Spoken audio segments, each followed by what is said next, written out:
Hello tout le monde est revenu sur la chaîne.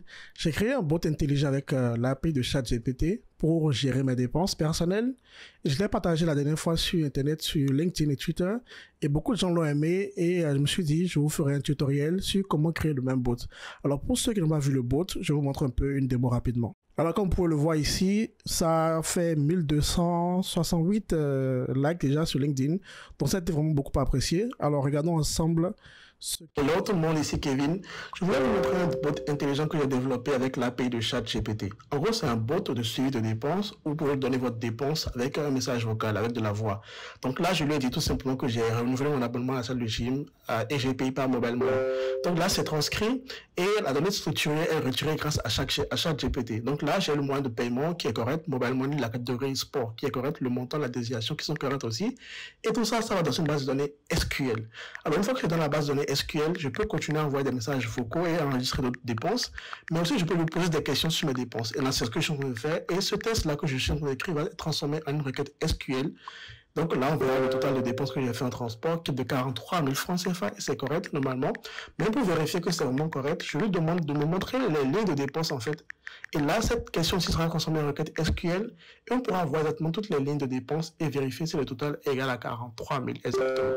Donc là, on a un premier déplacement de Cotonou parcours qui est 35 000, après 5 000, après 3 000, donc ça fait 43 000. Et c'est correct. Donc, je vais vous montrer comment développer un bot pareil avec l'API de ChatGPT sur ma chaîne YouTube. Donc, n'hésitez pas à vous abonner. Voilà, c'était ça la démo. Donc, vous avez vu, hein, les fonctionnalités sont assez claires. Je vais enregistrer une dépense, je le dis avec la voix sur le bot, comme un message vocal. Le bot fait la transcription et extrait la donnée structurée qui est envoyée à ChatGPT, enfin, qui est envoyée dans une base de données SQL. Puis après, on peut poser des questions à la base de données tout simplement pour avoir les résultats qu'on veut. Alors, tout ceci, c'est un peu dense comme projet, ok? C'est un peu dense comme projet, donc nous allons le faire en 3 étapes. Donc, il y a 3 vidéos sur ce projet-là et je pense sortir les 3 vidéos en même temps. Donc, si vous regardez cette vidéo, c'est que les 3 vidéos sont déjà disponibles. Les liens sont dans la description. Et qu'est-ce que nous allons faire? Dans cette première vidéo, on va d'abord régler la partie voix. Donc, ce qu'on va faire, c'est qu'on va créer le bot Telegram.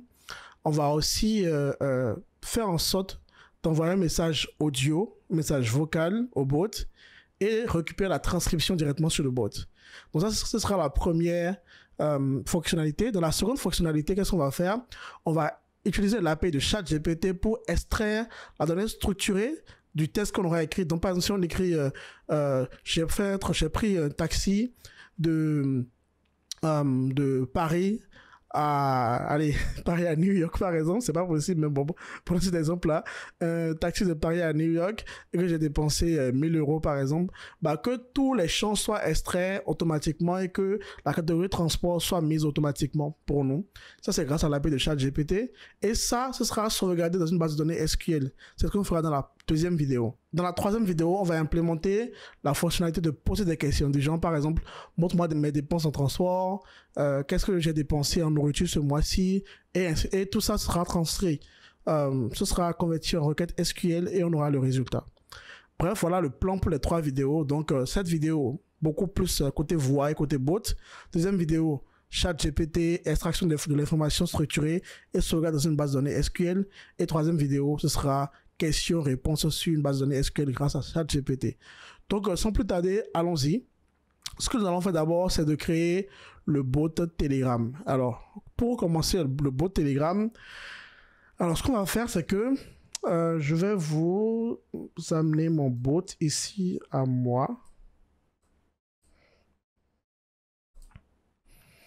Voilà mon bot. Alors, quand vous êtes sur Telegram, vous avez ce qu'on appelle le BotFadder. Donc, BotFadder, c'est le bot des bots qui nous permet de créer des bots. Vous voyez ici, il nous donne déjà quelques informations. Alors, pour créer un nouveau bot, il suffit de mettre New Bot. Voilà, New Bot comme ceci. Et voilà, ça me dit de créer un nouveau bot. Ça me dit de choisir le nom du bot. Alors, on va appeler ça dépense. On va appeler ça dépense bot. Comme ça. Est-ce que c'est possible? Ok, maintenant il me dit de choisir un username pour le bot avec ce format là, comme ça. Ok, bah, on va garder le même format. On va faire dépense-bot comme ceci. Voilà. Voilà. Donc, c'est tout.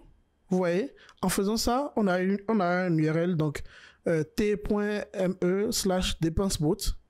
Et on a aussi un token. Vous voyez, ça, c'est le token, ça, c'est le truc le plus important. C'est ce qui va nous permettre dans le code Python d'interagir avec ce bot. Donc, c'est sécurisé normalement. Donc, comme c'est une démo publique, je laisse ça ouvert et je vais le supprimer après cette vidéo. Donc, ne vous inquiétez pas. Mais voilà, ce code-là, il est très important parce qu'il sera utilisé pour interagir avec le bot. Alors, ce que nous allons faire ensuite, ce sera d'aller sur... Alors, on peut même déjà cliquer sur notre bot ici. Voilà. Voilà, on a un bot. On peut cliquer Start ici pour avoir la conversation. Pour le moment, il n'y a rien du tout. OK? Il n'y a rien du tout. Et ce que nous allons faire, c'est que nous allons revenir sur voilà, Python. Alors, j'ai créé un dossier là. On va créer un petit fichier qu'on va appeler main. Et moi, je vais ouvrir mon terminal ici. Je vais activer mon environnement virtuel rapidement. Qu'on doit activate. Alors, si vous avez un environnement virtuel, si vous n'en avez pas, vous pouvez en créer avec VEnv. Ça, c'est juste pour que tous mes packages soient dans le même environnement, c'est tout, et qu'il n'y a pas de problème de dépendance. Alors, ce que nous allons faire maintenant, c'est que nous allons utiliser une librairie qui va nous permettre d'interagir avec le bot. Donc, cette librairie-là, c'est Telegram Python. Alors, je vais vous le montrer. Alors, voici le package, ça s'appelle Python Telegram Bot, vous voyez. Et ça, si on l'installe, on va pouvoir écrire du code Telegram. OK? Maintenant, je vais installer, pas la dernière version, mais la version 13.15. Et je vais vous expliquer pourquoi dans quelques minutes. Donc, tout d'abord, je copie ceci. Maintenant, une fois ici, je fais un pip install. Et je mets le paste, voilà, Python Telegram Bot, et je mets égal 13.5. Voilà, pour installer la version 13.5. OK? Alors, c'est pas la version la plus récente, hein, mais vous allez comprendre pourquoi. C'est parce que j'ai pas voulu vraiment me déranger en lisant la dernière version. Et vous allez voir. Voilà, j'ai choisi cette version-là parce que c'est la version, justement, qui est dans la donnée d'entraînement de ChatGPT. Parce que, bien sûr, nous allons utiliser ChatGPT pour ce projet. Alors, je ne sais pas pour vous, hein, mais moi, j'utilise beaucoup ChatGPT ces temps-ci pour coder tout le temps. Donc, je ne m'imagine même plus coder sans ChatGPT. Donc, ce qu'on va faire, c'est qu'on va lui dire aide-moi à écrire le code Python pour un bot Telegram qui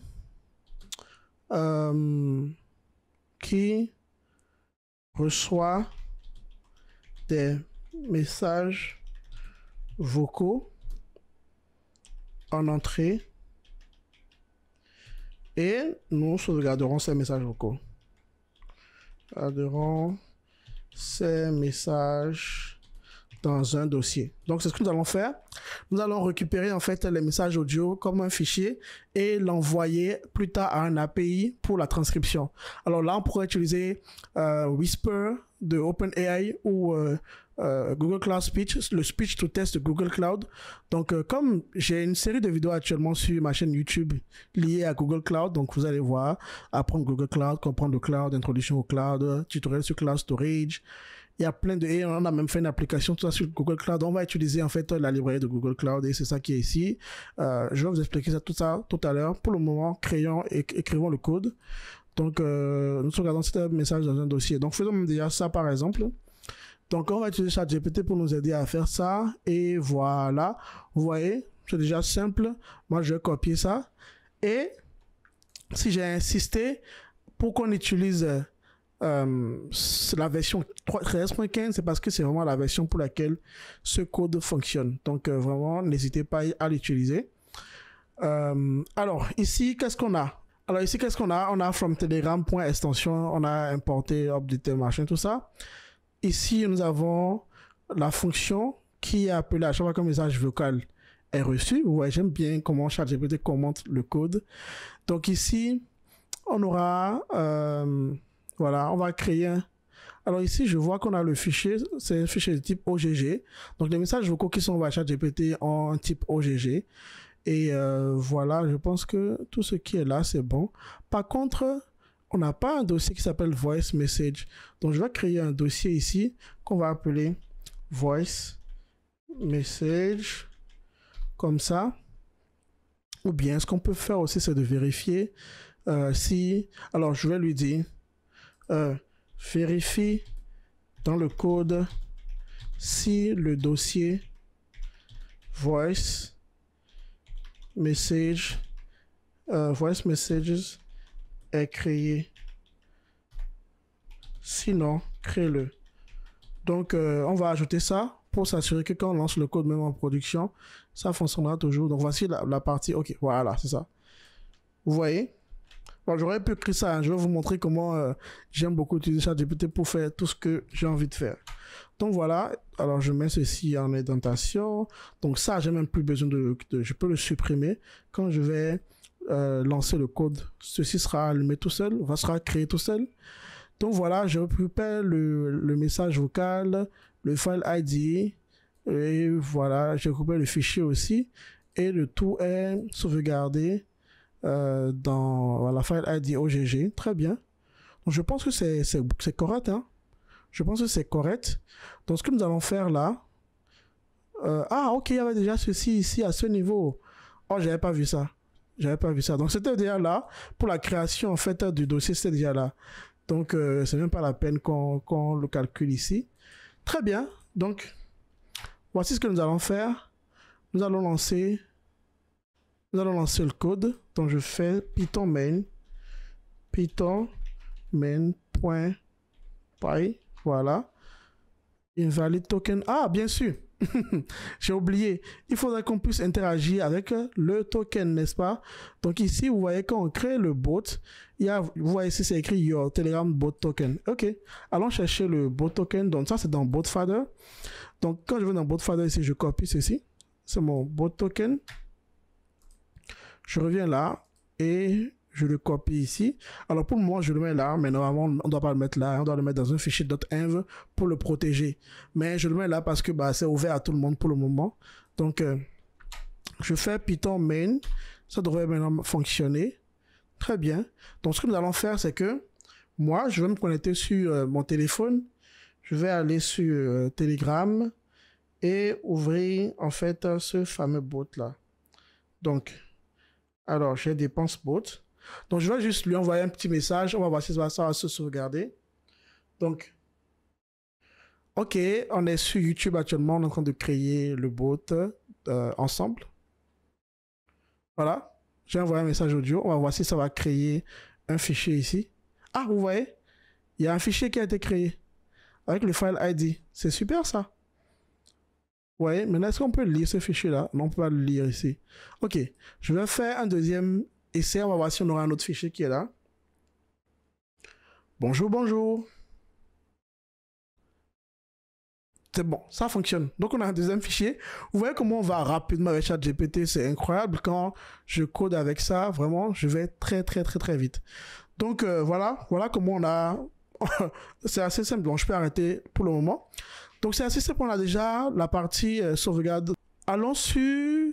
bien sûr, si vous voulez vérifier dans Dépense-Bot, vous voyez, il y a ces deux fichiers là que j'ai envoyés qu'on a revus ici. Donc, c'est top. Maintenant, il nous faut envoyer en fait ces fichiers-là à un API pour récupérer la transcription, vous voyez. Et ça, pour la transcription, je vous ai dit, on va utiliser l'API de Google. Alors, vous avez, je vais vous montrer vite fait. Alors, sur Google, vous avez l'API Cloud Speech to Text, OK, qui vous permet comment dire, de faire la transcription du test tout simplement, du speech pardon tout simplement, et c'est ce qu'on va utiliser. Comme je vous l'ai dit, j'ai une série sur ma chaîne YouTube par rapport au cloud, donc on continue, on reste dans ce contexte là. Donc vous voyez, on a besoin d'installer Google Cloud Speech, donc du coup ça on le fait en même temps.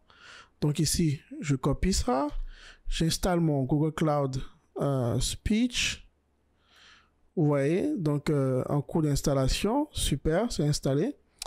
Maintenant, une fois que c'est installé, il faut qu'on puisse... Voilà le code, hein, c'est rien de compliqué. Vous voyez, ça c'est un fichier qui est envoyé et après on a la réponse facile. Mais ce qu'on va faire d'abord, c'est qu'il faut qu'on s'authentifie, pardon. Alors pour l'authentification, bien sûr, il faut qu'on aille sur le cloud. Donc voici, on est sur mon cloud, Google Cloud. Et ce que je vais faire, c'est que je vais aller dans les API, ok, API et services. Et je vais chercher Cloud Speech to Test. Donc ce que je vais faire, c'est que je vais dire que je veux ajouter un produit. Voilà, je vais chercher maintenant Speech. Donc en cherchant Speech, je vais voir si j'ai le... Voilà, vous voyez, j'ai le speech to test, j'ai le test to speech. Vous avez beaucoup d'API, en fait, d'intelligence artificielle. Et peut-être que je ferai d'autres vidéos sur ces API-là. Donc, voilà, je vais cliquer sur Cloud Speech to Test, voilà, comme ceci. Et ce que je vais faire, c'est que je vais l'activer. Vous voyez, je vais activer cette API-là. Donc, du coup, cette API est désormais utilisée dans ce projet Google Cloud. Et une fois que l'API est activée, il faut quand même qu'on puisse se connecter à ce Google Cloud là dans le code. Donc pour ça, ce qu'on fait généralement, c'est qu'on crée en fait un compte de service. Donc si on reste toujours qu'on va dans IAM et admin, je vais dans service account, donc un compte de service, et je vais créer un compte de service que moi, mon bot pourra utiliser pour se connecter à Google Cloud, à mon projet et envoyer des informations. Donc je crée un service account comme ceci. Donc je vais appeler ça Speech YouTube. Non, Speech Bot, comme ceci. Voilà, et c'est tout. Create and continue. Et je vais lui donner un rôle. Alors, est-ce qu'il y a un rôle de speech sur une API? Voilà, Cloud Speech Client. OK? Donc, je lui donne en fait... bon, allez, mettons lui administrateur, tout simplement. Donc, un rôle d'administrateur sur Cloud Speech. Et je continue... Et c'est bon, je pense que tout est bon normalement. Hein. Grant Access, User Road. Non, il a besoin de rien déployer pour le moment. Ok, donc on va faire un Done. Et une fois que j'ai ce service account là, ce que je vais faire, c'est que je vais créer... Alors, je vais cliquer dessus. Et en cliquant dessus, j'aurai l'opportunité de télécharger en fait une clé. Donc, vous voyez, je vais dans clé ici. Donc, je vais ajouter une clé. Et je vais ajouter une clé JSON en fait. Voilà. Donc ça va me télécharger un fichier. Vous allez le voir. Voilà. Il y a un fichier JSON. Vous voyez ce fichier JSON qui a été sauvegardé. Donc moi, je vais l'ajouter à mon projet. Et voilà. Si vous regardez sur ce côté, vous voyez, j'ai un fichier JSON. Donc ce que je vais faire, c'est que ce fichier-là, je vais mettre... alors, c'est le moment de créer un fichier qu'on va appeler .env. C'est là-bas qu'on doit mettre tout ce qui est environnement de variables. Et ici, ça c'est vraiment très important pour nous. Donc je vais appeler ça speech key comme ceci. Donc je copie ceci. Donc je fais un rename. Alors il faut jamais montrer le contenu de ce fichier là, hein, parce que si quelqu'un a le contenu, bah, il peut faire des appels API en votre nom et bah, il dépense sur votre cloud. Donc vous allez avoir une facture très très salée. Donc voilà, j'ai mon truc qui est là, c'est simple. Maintenant, une fois que j'ai mon switch qui est là, je reviens ici. Et maintenant, on peut utiliser encore ChatGPT hein, pour le même truc. On va dire, écris-moi une fonction qui envoie le fichier message vocal à l'API Google Cloud Speech et renvoie la transcription. OK? Donc là, on fait du ChatGPT Driven Development. Donc en gros, ici, vous allez voir. Alors, il y a des choses qu'on va devoir modifier. Hein. Il y a des choses qu'on va devoir modifier. Non, c'est pas ce enum là qu'il montre. Ne m'intéresse pas du tout. Je pense que c'est une version autre. Ouais, c'est en ça qu'on peut utiliser ChatGPT, mais aussi il faut avoir une connaissance en fait de comment les choses fonctionnent. Mais néanmoins, je vais copier quand même quelques éléments. Je pense que c'est rien que ça suffit déjà. From Google Cloud Import Speech, c'est déjà bon. Donc ça, je vais l'importer. Voilà. Maintenant, je vais copier la fameuse fonction là. Comme ceci. Voilà, cette fameuse fonction transcribe qui prend le file path. Alors, on va le mettre avant le main, comme ceci. Donc, voilà. Très bien. Alors, ce qu'on va faire ici, c'est quoi? C'est que, alors ça, c'est speech directement, c'est pas speech V1. On va utiliser speech, le client, et on ouvre le fichier, vous voyez, et on va faire audio égale à recognition speech, comme ceci, et on ne veut pas utiliser.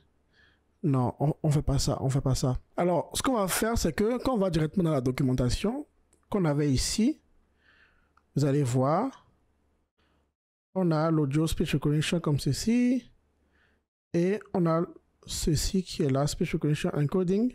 Voilà, le encoding, c'est comme ceci, très bien. Donc, si je reviens ici, au lieu de enum, alors ce OGG Opus, on va le garder, parce que quand même c'est, alors ce que je vais faire, ceci. Bien sûr, il faut effacer le bêta, c'est speech directement, comme ça, voilà. Speech recognition, alors pas de linéaire, plutôt encoding OGG Opus, parce que c'est, on a nos fichiers, vous allez voir, nos fichiers ont quoi comme extension? C'est les extensions .ogg. Donc sur Telegram, quand vous envoyez un fichier audio, vous avez l'extension .ogg, ok? Donc, je vais pouvoir effacer cette ligne-là. Donc ici, comme ce qu'on envoie, c'est quand même des fichiers audio depuis le téléphone. Le sample rate, on est sur du 48 000. On est sur du 48 000. On va lui demander qu'il y a de la ponctuation qu'il doit garder. Donc enable automatic punctuation. Alors ça, c'est vraiment des choses qui me viennent punctuation. Voilà. Punctuation. Alors, c'est des choses qui me viennent vraiment de l'API. Hein. Donc, c'est parce que j'ai déjà lu un peu ici comment ça fonctionne que je sais un peu ce que je suis en train de raconter là. Ensuite, il faut qu'on lui dise qu'on n'a qu'une seule personne qui parle dans l'audio. Comme ça, c'est vraiment beaucoup plus simple pour le modèle. Et pour ça, en fait, je pense que le truc, c'est audio channel count. Voilà. C'est 1. Et je pense que c'est bon. Maintenant, ensuite, bon, voilà, ça c'est le français qu'on parle dans le code. Puis, il y a une dernière chose qu'on peut avoir. Alors, il y a une dernière chose qu'on peut avoir, c'est que, comme on utilise un téléphone pour envoyer l'audio, on peut préciser modèle égale phone call, pour préciser comme si c'était un appel téléphonique. Donc voilà, une fois qu'on a fait ça, client recognize, on a du coup client recognize config temps, et on a le résultat qui est ceci. Ok, ça marche. Maintenant, vous savez ce qui nous manque? Il nous manque l'autorisation. Il faut qu'on puisse se connecter. Et ça, c'est très, très important. Donc, ce que nous allons faire, c'est que nous allons dire, nous allons importer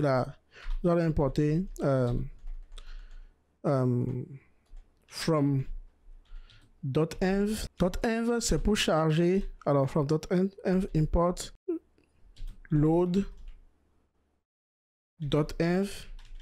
Alors, .env, c'est pour charger le fichier .env qu'on a ici, la .env. Donc, on va faire ça. Et ensuite, exécuter le load.env ici. On peut maintenant récupérer, en fait, l'authentification de speech. Donc, on va appeler ça speech key égale os.getEnv. Voilà. Et on lui donne en entrée ici le speech key. Voilà. Ça c'est pour l'authentification. Hein. Et ensuite, maintenant, on pourra faire os.environnement. Et ceci, c'est là qu'on va mettre en fait l'élément principal. C'est Google, tout en majuscule, hein, Google Application Credentials. Voilà, c'est ça. Application Credentials. Et on mettra que c'est égal à speech key. Et c'est tout. Ça devrait aller normalement. Maintenant, ce que nous allons faire, c'est que lorsque il y a alors le résultat ici, ça sera toujours c'est une liste par contre. Alors c'est une liste, alors qu'on ne pourra pas envoyer au client une liste, tout simplement on va lui envoyer une chaîne de caractères. Donc ce que je vais faire, c'est que je vais mettre une chaîne de caractères vide ici. Et ce que nous allons faire, c'est que nous allons faire result sera égal à result plus égal. Vous voyez, donc à chaque fois qu'on fait un transcript, on l'ajoute à ce result là. Donc pas besoin de faire maintenant un append. Et donc, du coup, là, c'est bon. On a notre fonction qui fonctionne. Et maintenant, on peut l'appliquer ici. Donc, on sait que quand on télécharge le fichier, le file path. Alors, ceci, ce que je vais faire, c'est que je vais transformer ça en file path ici. File path égale à, vous voyez, ceci là. On va l'appeler file path. Comme ça, c'est mieux. Tout le f string. Voilà. Et donc, ici, on remplace tout ça par file path. Très bien. Maintenant qu'on a ça, ce qu'on peut faire, c'est on va faire la transcription. Donc, je vais mettre mon truc ici, commentaire, transcription. Et, oups. Et là, maintenant, on va faire transcript. Transcript égale à, on appelle la fonction transcript voice. On lui donne le file path à l'intérieur. File path, voilà. Et là, c'est bon. Donc là, ce qu'on peut faire, c'est qu'on peut renvoyer ça comme réponse dans le bot. Et pour faire ça, on utilise le update ici. Donc je vais faire update. Update. Message. Donc on récupère le message qui a été envoyé. On fait point reply test. Je pense que c'est ça. Reply test. Non, test. Comme ceci. Et on va lui dire, on va mettre un string, on va faire du genre, vous avez dit, deux points, et on met la transcription. Transcript. Voilà. Donc, c'est bon. Alors, on va relancer le bot pour voir si ça fonctionne. Vous êtes prêts? Main.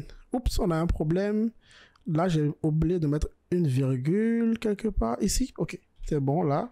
Ça devrait aller. Je relance. Ok. Maintenant, ce que nous allons faire, c'est que je vais aller sur le bot. Vous allez voir avec moi si on voit une transcription. Alors, allons-y, voir. Donc, je vais dire bonjour. On va voir s'il va répondre. Ok, vous avez dit bonjour. Ça, c'est parfait. Alors, mettons maintenant une dépense. On va dire, j'ai pris un café à 3 €. J'ai pris un café à 3 €. Alors, on va voir si ça marche. Très bien, c'est super. Vous voyez, on a un résultat. C'est magnifique. Alors, je ne vais pas essayer encore. C'est déjà bon, on a quelque chose qui fonctionne. Et c'est tout pour cette vidéo. C'est ce qu'on voulait faire. Dans la prochaine vidéo, maintenant, on va prendre ce qui est dit par la personne. Donc, on va récupérer ici, on va récupérer la transcription. Et on va l'envoyer maintenant à ChatGPT pour extraire de la donnée structurée qu'on va montrer dans le chatbot. Et cette donnée structurée-là sera sauvegardée dans une base de données MySQL. Où on peut utiliser un SQLite. Je verrai bien. Donc c'est tout pour cette vidéo. Donc la deuxième vidéo est déjà disponible, donc vous pouvez déjà aller la voir. Et c'est celle qui va probablement s'afficher quelque part là sur l'écran. Et dans cette vidéo-là, on va maintenant sauvegarder ça. On va d'abord l'extraire comme données structurées et le sauvegarder dans une base de données SQL. Et vous allez voir comment ça va se passer. Allons-y pour la prochaine vidéo.